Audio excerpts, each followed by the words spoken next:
to The Assist, sponsored by Free Super Tips. I'm Warren Ashurst, and I'm joined this week by James Milton and Liam Flin to look ahead to what is a massive midweek of European action. There are no fewer than 6 semi-final second legs taking place across 3 days, and we'll know by Thursday evening who will be facing off in the Champions League, Europa League and Conference League finals.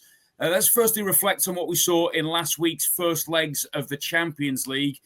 Milts, will start off with what was definitely the best game of the week, the 3-3 draw between Barcelona and Inter Milan in Spain. And, well, you have to keep reminding yourself, really, that Barcelona actually didn't win that game.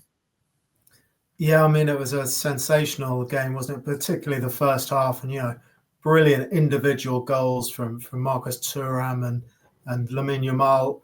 And yeah, you're right. I mean, Barcelona, they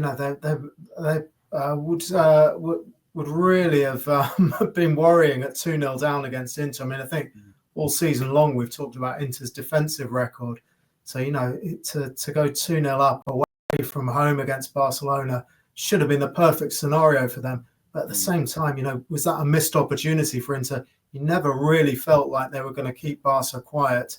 And so it proved, even when they went 3-2 up again in the second half, Barca came back.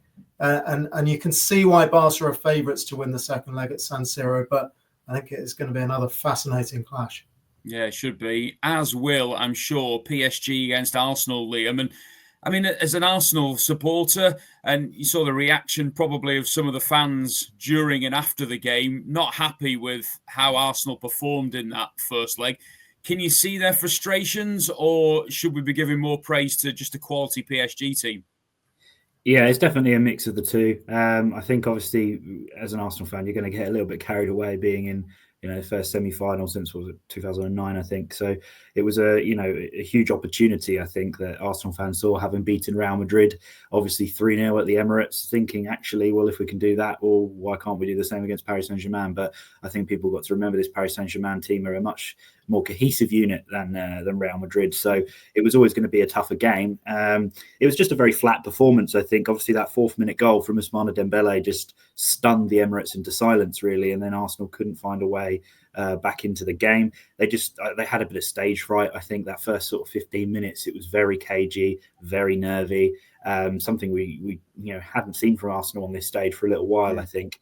And then on top of that, it was just the Paris Saint-Germain midfield metronome once again coming to the fore. I mean, they were absolutely terrific. Ruiz, Vitinha, and João Neves in midfield. They were absolutely exceptional. And then obviously Arsenal were missing Thomas Partey, which played a role in that. I think Mikel Merino obviously dropping back into that midfield role just wasn't quite as dynamic and versatile as maybe as Partey had been.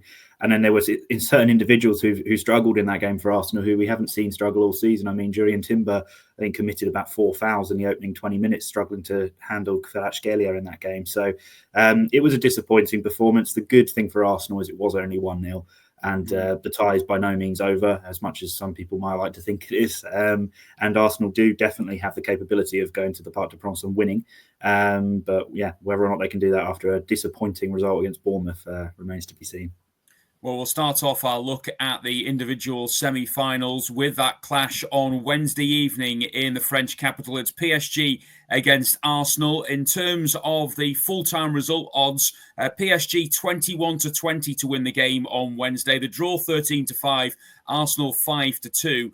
In terms of qualification, well, I can tell you that PSG is 6-1 on and Arsenal 4-1. To turn this around and make the final in Munich. Milts, we'll start with you with this one. As Liam was sort of hinting at then, 1-0, it could have potentially been worse for Arsenal. It does give them that little bit of hope for the second leg, but PSG just look like a unit which are just so well drilled. Yeah, I think that's right. I mean, looking at those qualification odds, you certainly wouldn't be lumping on PSG at 1-6. Arsenal terrific in the away leg against Real Madrid, albeit in very different circumstances, having won 3-0 at home.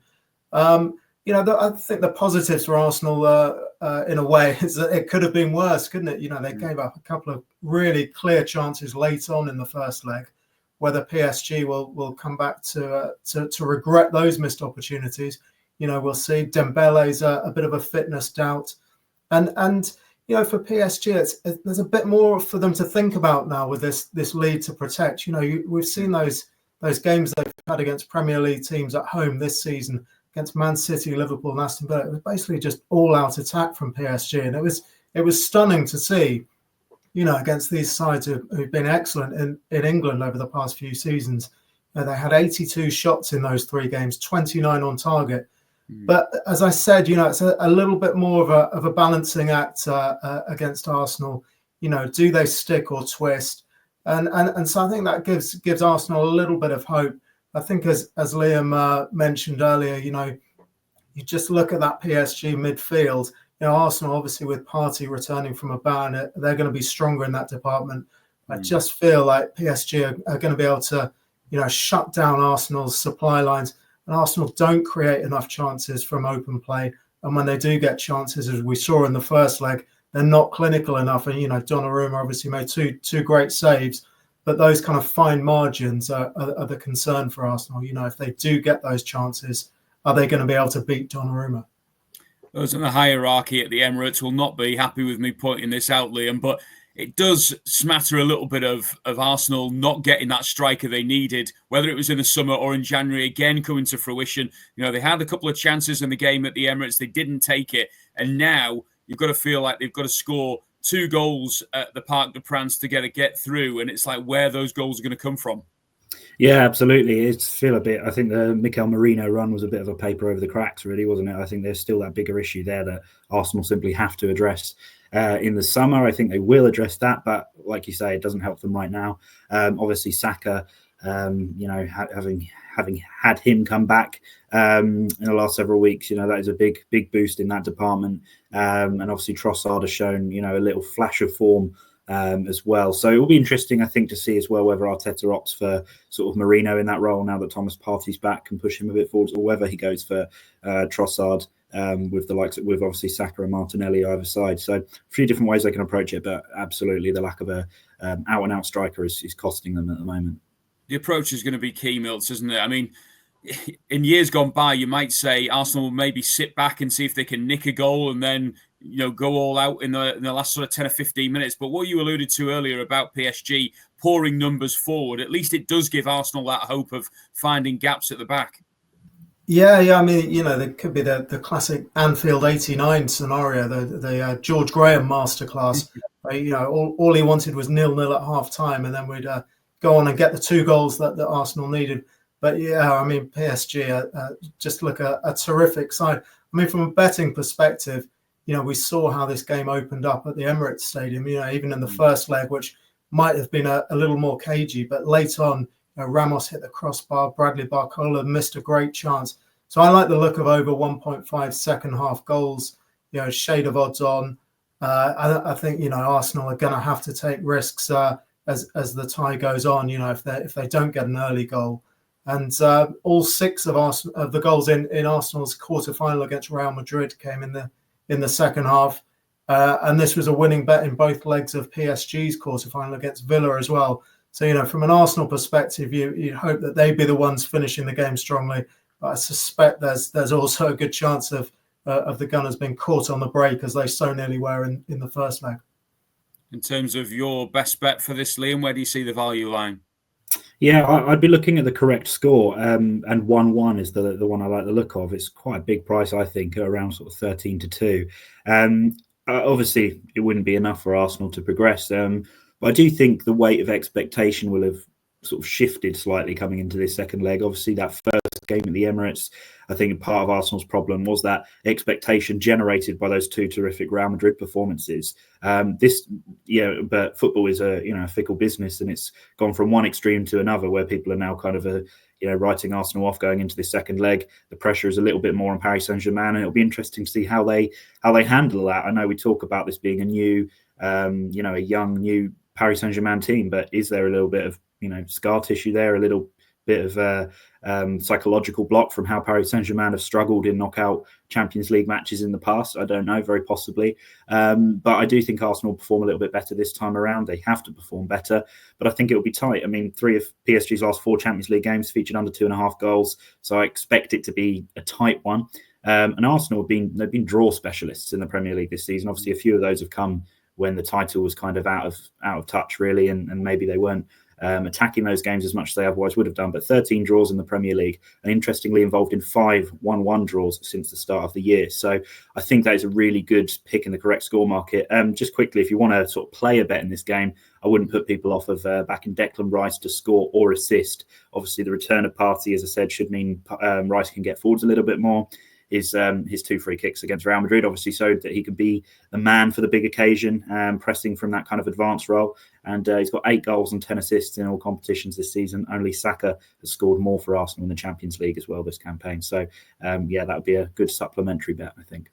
Just a reminder, in case you needed it, that it is a Wednesday 8 o'clock kickoff for PSG against Arsenal. And of course, 24 hours earlier, the San Siro is the destination for the second leg between Inter Milan and Barcelona. Inter 2-1 to win that second leg. The draw 29-10, Barcelona 23-20.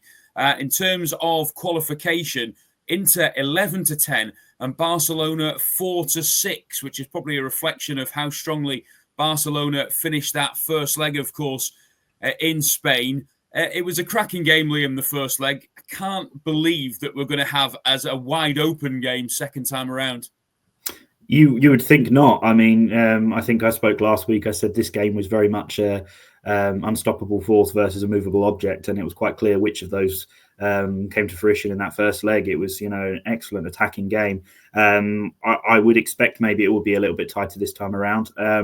But, there were some incredible individual goals. I mean, Lamine Yamal just reminded everybody why he's got to be in the conversation of one of the best players in the world. I think he's been cut to around the 6-4 mark for the Ballon d'Or or something now. So he's definitely up there in that conversation. I mean, Inter, they did terrifically well to get a draw away to Barcelona in the Champions League. But in a weird way, I think it will still, even though Barca finished the game strongly, it will feel like a missed opportunity for them because, obviously they did have that 2-goal advantage. They're a side that pride themselves on defending so tightly and taking those leads and then seeing a game out, which they just didn't do. And again, that's just reflective of the fact I think they are running out of steam at this stage of the season. Yeah, Barcelona's performance, a lot was made of Lamine Yamal, and quite rightly in a way, James, because he was outstanding. But you look at some of the other players who I thought Rafinha was outstanding as well. I mean, the goal that was given as an own goal was so unlucky for Jan Sommer, but it was a heck of a strike. And just that attacking threat, that will be the concern for Inter, is like how they play it. We know they're capable of playing a low defensive block, but against that Barcelona forward line, it's going to be incredibly difficult. Absolutely, and that was a Barca forward line missing Robert Lewandowski in the first leg. Suggestions that he'll be back in the squad, probably not starting at San Siro, but if needed to take a late chance, then you couldn't ask for a much better substitute to throw on. But yeah, you're quite right. I mean, Rafinha and Yamal on the flanks, just absolutely sensational. I mean, Inter will have plans for Yamal, but putting them into practice is not going to be easy. I mean, his goal was absolutely stunning. Hit the crossbar after another brilliant bit of skill to beat DiMarco. And I mean, I think from a betting point of view, Barcelona, have the attacking firepower to hurt Inter. Barca to win and both teams to score looks a decent bet. Inter, as Liam's mentioned, they do look as though they're running out of steam a little bit. Lost 3 of their last 4 domestic fixtures to 0. And they needed a penalty to edge past Verona at the weekend. And now Lautaro Martinez is a major injuries out as well. Marcus Thuram was a doubt for the first leg, then obviously scored that brilliant back heel inside the first 30 seconds. But without Martinez, I mean, there's a major drop-off to the backup strikers, Taremi and Arnautovic. And even though Barca are always going to give you chances, I think that would really, really affect Inter's chances of qualifying.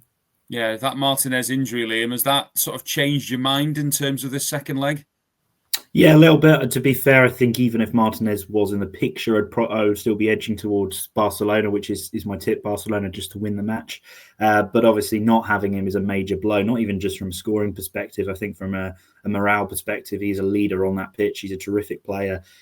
So I do think, that will definitely be playing into Barca's hands. It also kind of cancels out the lack of Robert Lewandowski.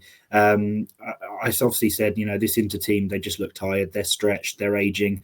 And Barca just have so much. I mean, they are, Barcelona, undoubtedly for me, the best attacking team in world football at the moment. And the fact that they played so incredibly well going forwards in the absence of Lewandowski was very impressive. 72% possession, won the shot count, 19-7. I mean, Yamal's goal, it was just, the defence couldn't really have done anything about it. It was just the way he managed to find space and pick out that shot. It was incredible. I mean, they've won 24 of their last 30 matches, so they're a seriously consistent side. And I do worry about Inter's wing backs. I mean, obviously, DiMarco he's a talented wing back, but he was completely outplayed by Lamine Yamal. Couldn't handle him in that first leg. And then obviously Denzel Dumfries had a really good game in Catalonia last time out, but obviously he's got to kind of get a bit of a more of a balance between the defensive duties as well. And I just think Barca's quality in those wide areas is really going to be key in this game. So for me, it's a straight Barca win at odds against at San Siro is the way to go. Well, whichever way the two semi-finals go, it will be a former winner of the European Cup against a team who are looking to win the tournament for the first time. Just to remind you that it is Tuesday evening at 8 o'clock, Inter Milan against Barcelona, semi-final second leg. Next up, we'll look ahead to the Europa League and the Conference League. Do you want football free bets? All the best offers from your favourite bookmakers can be found in one place. Check out racingpost.com/free-bets to find out more. Racing Post, stay ahead of the field. And we'll start off with the Europa League second legs, which both take place, of course, on Thursday evening. And they are both 8 o'clock kickoffs. We'll start off with the game in Norway as Bodo play host to Tottenham. Spurs, of course, 3-1 up from the first leg at the Tottenham Hotspur Stadium. As far as the match odds are concerned, Bodo Glimt 2-1, the draw 3-1, Tottenham 11-10. And in terms of qualification, Bodo Glimt 7-1, and it's 12-1 on Spurs to make it to the Europa League final. Milton, we'll start with you with this one. I mean, just how crucial might that goal from Bodo Glimt be in the first leg late on when 3-0 looked like a massive mountain to climb? Yeah, absolutely. I mean, it would certainly have given long-suffering Tottenham fans something to think about. They've seen their team absolutely dominate. They ended up with 24 shots to Bodo Glimt's 3. But so, a 3-1 lead felt like a little bit below par for that dominance. Are the ingredients there for a Spurs slip-up, playing on an artificial pitch against kind of unfashionable opponents who beat Ange Postecoglou's Celtic 5-1 on aggregate in the Conference League a couple of seasons ago. I mean, you think that a professional performance from Tottenham would be enough. Having said that, we've seen some pretty amateurish defending from them in the Premier League this season. So it'll be very interesting to see how Bodo Glimt approach this. They've got some big players coming back from suspension. They've also got an amazing home record in this competition this season. Won 6 out of 7. And they've been beating some decent teams. Beat Porto 3-2 in the league phase, beat Olympiacos and Lazio 2-0 in the last 2 knockout rounds. So it's definitely not a gimme from Tottenham. And that late goal in North London will have given Bodo Glimt a glimmer of hope, perhaps. These days, Liam, you could maybe go 4 or 5 seasons without playing on an AstroTurf pitch. Tottenham have played twice this season on Astro, having faced, of course, Tamworth in the FA Cup as well. But it does have a significant impact on this game. Oh, 100%. And I mean, that was a tricky game against Tamworth for Tottenham. So, it does have an impact, I think. And I do really think that Bodo Glimt will feel they've got a chance in this second leg. Whether or not they do enough to actually win the tie, I'm not so sure. But obviously, Tottenham have a pretty healthy lead going to the Espinra Stadion, but it's been a really tough place to go for teams this season. They've won 5 straight home games in the Europa. They've beaten Porto and Lazio. They're 2 very experienced teams when it comes to European competition. And I think, like we said, that late goal in North London will give them a glimmer of hope.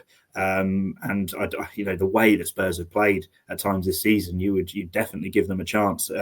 Tottenham have saved their best performances for the Europa League this season, but they lost on the road to Galatasaray and AZ Alkmaar. So I definitely think there's every opportunity they could slip up here. And for that reason, I think a really nice bet is Bodo Glimt draw no bet at odds against. Basically means you're backing Bodo Glimt to win, but if it does finish as a draw, then you'll get your stake back. So that's the way I would approach this game. I can see it, Mills, being a nervy evening for Tottenham fans, but how are they going to get through? What's your best bet here? Yeah, it's a tricky one. I'm looking at Christian Romero to score at any time at a big price, kind of swerving the match outcome. He's. I think Tottenham have got a few attacking injury concerns, so maybe set pieces will be a big part of their game plan. Romero had three shots in the first leg, 2 in the away win at Eintracht Frankfurt in the previous round. Averages just under 1 attempt at goal per game in the Premier League this season. So I think he's one to keep an eye on in the goal scorer markets. I think about 33-1 to score first, 10-1 any time. And so that's my option to swerve this very tricky second leg match betting. Maybe a little bit more in terms of predictability in terms of the second semi-final second leg, as Manchester United play host to Athletic Bilbao with a 3-0 lead. United from the first leg in Spain. And in terms of the match prices, Manchester United 21-20 to win the game, Athletic Bilbao 12-5, and the draw 27-10. And not surprisingly, to qualify, Manchester United are 100-1 on, and Athletic Bilbao 25-1. Liam, we'll start with you with this one. A lot has to be put down to the fact that Bilbao played a lot of the game with 10 men in the first leg. But, I mean, as performances go from Manchester United, it was probably up there with one of their best of the season. Yeah, I'll be honest, I was absolutely stunned. I really didn't see that coming. I thought that Athletic Bilbao would at least win the first leg. Obviously, with the final taking place at the San Mamés, I thought they'd be bang up for it. They were pretty poor, in my opinion. Obviously, the red card didn't help. But then United, they were brilliant. They took their chances, and they've got a very, very healthy lead going back to Old Trafford, which I don't think anybody really envisaged. No, definitely not. The fact, as Liam mentioned there, Milts, that the final is in Bilbao would probably give this still an extra edge, because Athletic will feel that if they can get the first goal and if it's in the first half, they've got themselves a real chance of getting through. Yeah, possibly. I mean, not much has been straightforward for United this season. Had that extraordinary extra time comeback to beat Lyon 5-4 just to get to this stage. But yeah, as you said, that first leg couldn't have gone any better for them. And for them to be 1-100 to qualify after the away leg is, they're in dreamland, really. Yeah, I think you're quite right. Bilbao will have to give it a go, but I mean their recent attacking endeavours have not been particularly successful. Had a 0-0 draw at Real Sociedad in La Liga at the weekend. That was their 4th goalless draw in their last 9 matches. And one of those, of course, was the quarter-final first leg at Rangers, who were reduced to 10 men very early, and Athletic still couldn't find a goal there. So I think United, if they play it sensibly, I think they can have a quite a comfortable evening at Old Trafford. 8 of Athletic's last 10 games have had under 2.5 goals, and I think that looks a decent bet, despite their desperation to turn the tie around. I mean, United conceded 4 goals at Brentford at the weekend. Liam, it's going to be one heck of a turnaround from Bilbao if they can manage that. What's your best bet for this one? Yeah, I'm reluctant to kind of delve into the match markets for this one. I think Athletic Bilbao are going forwards. I'm just, as much as they've got the 2 Williams brothers who are so talented, obviously they drew 0-0 in the Basque Derby against a pretty poor Real Sociedad team at the weekend, and maybe just lacking in that attacking area. So as I say, it'll be a player bet for me. And it's the, the midfielder Inigo Ruiz de la Galarreta to be carded for Athletic Bilbao. He's averaged 1.8 fouls in the Europa League this term. He's picked up 2 bookings already in the competition. He came off, I think it was at half-time in the first leg. He had a pretty poor game, struggled to keep up with the Manchester United midfield. Athletic have also committed the 5th most fouls in the competition, and they picked up, of course, 4 cards in that first leg, including the sending off of Danny Vivian. So, for me, the way to approach this is looking in the player markets, and Inigo Ruiz de Galarreta to be carded is the way I would go. Okay, well, just to remind you that both of those Europa League semi-finals take place at 8 o'clock on Thursday evening, at the same time as the Europa Conference League matches, of course, as well, with Chelsea up against Djurgården at Stamford Bridge with a 4-1 aggregate lead already. And not surprisingly, Chelsea very strong favourites to progress. In terms of the match odds, Chelsea 7-1 on to claim the victory. Djurgården as big as 14-1, and the draw is 7-1. Liam, we'll start with you with this one. It would look like a foregone conclusion. Chelsea can already maybe just take one eye on the big game at the weekend in the Premier League against Newcastle, and I imagine they'll probably make some changes. Oh yeah, I'm sure of that. I mean, Chelsea, they've almost had a second team playing in the Conference League this season compared to the side they put out in the Premier League. Part of the reason why I think a lot of people have said from the off that they'll win it, and part of the reason why I think a lot of people saying they shouldn't really be in it. But I think for that reason, I mean, just to kind of point towards my bet already, really, I like the look of under 3.5 goals in this. I think is a really good price, a shade of odds on. I mean, Chelsea, obviously, they thoroughly outplayed Djurgården in Stockholm. And as I say, showed again that they shouldn't really be even in this competition.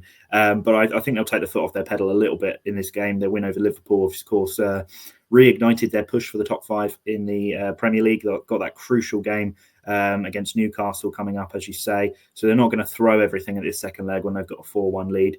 Of course, in the quarterfinals, they led Legia Warsaw 3-0 from the away leg, and then they went on to lose 2-1 at Stamford Bridge. So I don't see them blowing Djurgården apart in the second leg necessarily. So I think this could be a bit of a low scoring fixture, and under 3.5 goals offers a bit of value. Any value for you in this, Milt, or is it just going to be a straightforward cruise for Chelsea? I think it should be. I mean, as Liam mentioned, you know, they had that shock defeat to Legia Warsaw in the quarterfinal second leg. Should kind of sharpen their focus a little bit. But you know, yeah, Enzo Maresca will surely have at least one eye on the trip to Newcastle. You know, really morale boosting result against Liverpool. Obviously, good timing with Liverpool having enjoyed their title celebrations. But seeing Cole Palmer back to his best was huge for Chelsea as well. He's one of the players you'd be very surprised to see involved on Thursday night. I think maybe the Chelsea 3-0 win in the correct score market could be the way to go here. You know, I mean, the financial disparity between these clubs is absolutely ridiculous. I think that'll be reflected in the final score, even if Chelsea do name a second string side. Djurgården actually had more shots than Chelsea in the first leg, but just looking at their recent efforts in the Swedish league, they scored 3 goals in their last 6 games. That includes 1 penalty and 1 own goal. So I'm quite happy to go for the Chelsea win to 0, and 3-0 looks an appealing price.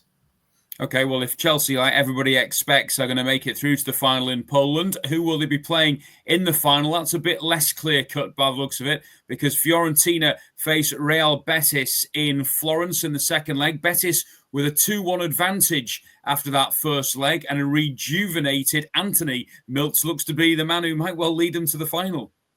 Absolutely. You've got the prospect of both Manchester United and the much-maligned Anthony ending the season with European trophies, which will come a shock to everyone, not least Anthony probably. But yeah, I think Betis are in great shape after that win, actually, in really good form. Won 11 of their last 15 in all competitions. One of the exceptions was a 1-1 draw away to Barcelona, so no shame there. I think just looking at the betting, I think both teams to score is a solid bet.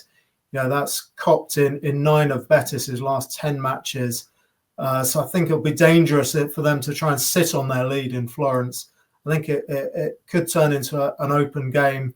And Fiorentina, 9 of their last 10 in the Conference League have featured goals at both ends. And the exception was a 7-0 rout of Lask in December. So, yeah, I think Fiorentina have to go for it, but Betis will be very, very dangerous on the break. Just to run you through the odds, Fiorentina 11-8 to win that game on Thursday, Betis 2-1, and the draw 23-10. And as far as qualification is concerned, Fiorentina can be backed at 9-4, and Betis are 3-1 on. Do you fancy the La Liga side here, Liam? Yeah, I do. And I'll admit I don't know what the current outright prices are, but kind of before the semi-finals, I actually like Real Betis to win this competition. I think, you know, everyone has obviously been all on Chelsea for quite some time, but I just think Betis are really hitting their stride at the moment, domestically and in Europe. Obviously, in this tie, it is all to play for still at 2-1, but I think Betis will finish the job. They're a team who they pass the ball purpose, which I really like. They score a lot of goals. They've obviously reeled off 4 straight wins in all competitions, and they've lost just 1 of their last 15 games. That's what I'm talking about in terms of hitting their stride at the right time, a good patch of form towards the end of the season. They beat Real Madrid as part of that recent run as well.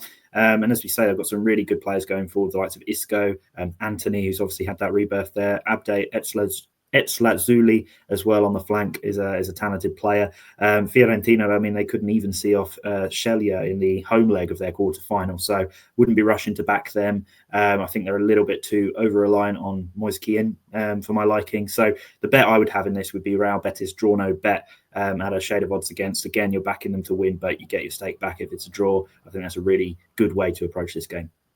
Okay, well, it will be a fascinating midweek of European action, that's for sure, with 6 semi-final second legs. If you've enjoyed the European assist, then don't forget to like, subscribe and comment on the Racing Post YouTube channel. My thanks to James and to Liam for all their efforts. Just a quick reminder that if you like your golf, don't miss the Sweet Spot every Tuesday with Steve Palmer. We'll be back again with you.